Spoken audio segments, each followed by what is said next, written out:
Johor உலுத்திராம் police நிலையம் மீது தாக்குதல் மேற்கொண்ட சந்தேக நபரின் 5 குடும்ப உறுப்பினர்களுக்கு எதிராக இன்று ஜொஹோர் பாரு செஷன்ஸ் நீதிமன்றத்தில் குற்றம் சாட்டப்பட்டது. பயங்கரவாத சித்தாந்தம் தொடர்பில் அவர்கள் 9 குற்றச்சாட்டுகளை எதிர்நோக்கியுள்ளனர். 62 வயது ரடீன் இம்ரான், 34 வயது ரடீன் ரோமியுல்லா, 59 வயது ரோஸ்னா ஜந்தான், 23 வயது ஃபர்ஆ சொப்ரினா மற்றும் 19 வயது மரியா ரடீன் ஆகியோரே அவர்கள் ஆவர்.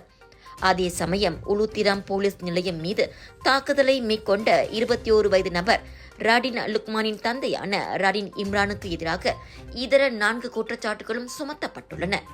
IS தொடர்பான பயங்கரவாத சித்தாந்தங்களை பரப்பியது, சொந்தமாக தயாரிக்கப்பட்ட 4 துப்பாக்கிகளை வைத்திருந்தது, IS கும்பலின தலைவன் அபு பக்கார் அல் பக்தாடிக்கு விசுவாசமாக செயல்பட்டது, அந்த தீவிரவாத அமைப்பின் புத்தகங்களை வைத்திருந்தது என்பது அந்த 4 கூடுதல் குற்றச்சாட்டுகளாகும்.